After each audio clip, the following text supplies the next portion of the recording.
Today I want to talk about the concept of period pieces in film.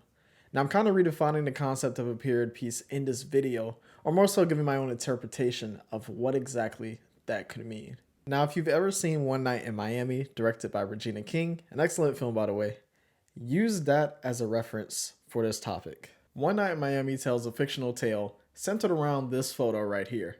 Yes, somehow Malcolm X, Muhammad Ali, Sam Cooke, and Jim Brown were all in the same room. And this is the film.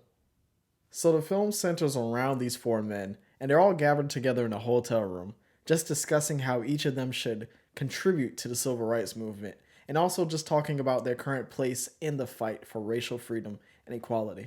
Now, all of that sounds great, but what I really find genius about a story like this is the setting of it. I think a lot of people expect to get historical films where an iconic or even infamous figure is shown from the beginning of their life up until their death. Now, personally, I think that's a huge disservice being done to people in history who really deserve to have the multitude of their stories be told on screen. Now, not everyone can make Malcolm X like Spike Lee did, and I love that film.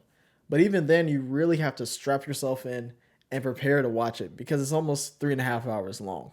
It also doesn't include important parts of Malcolm's life, such as his spiritual relationship and close friendship with Cassius Clay, and how Malcolm's influence helped him to become Muhammad Ali. You see, details like that are the beauty of this film. Just the concept of placing historical figures in films that explore a certain period of their life, or just a singular event.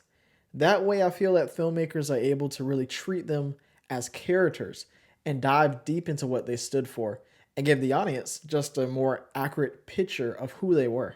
You walk away from this movie getting a sense of what pushed Jim Brown to Hollywood. We see Malcolm X in real time just wrestling with the decision to leave the Nation of Islam. Cassius is wondering, should he take the next step to become the icon that we know him as today? And Sam Cooke realizes that his voice can be used to inspire change, giving birth to the song, "A Change Is Gonna Come." When you think about it, these are really pivotal points of these men's lives that would probably fly under the audience radar in a full biopic. You see, these moments hold so much more weight in this film because of this narrative structure. Now, you may be thinking, of course, Tremaine, duh, you can't include everything in a film about four different men. That's true. But to counter your point, I present to you Selma by Ava DuVernay. Selma is groundbreaking for its portrayal not only of Dr. Martin Luther King Jr., but of the civil rights movement as a whole. You see, the March on Selma was as much a pivotal moment for Dr. King as it was for the civil rights movement. Now, it would have been easy for Ava DuVernay to give us a full MLK film detailing everything from his young preacher days to his assassination. But focusing only on Selma gave audiences a snapshot of King at that time. It's a great movie that everyone should definitely go check out. But the craziest thing about it is, this isn't even the most interesting part of his life. Take this book, for example, Chaos or Community. You see, this is one of the last books that King wrote, and much of it details the last few years of his life before he died, where most of America actually hated him. You see, he wasn't the hero that we know of today. Not because he was a bad person, far from it. You see, the hate that he received came from a variety of different angles. Some people disagree with his anti-Vietnam War stance. White society largely moved on from him as he started to advocate for economic freedom as a natural progression from racial freedom. And much of the younger black activists at the time disagreed with his purely nonviolent stance.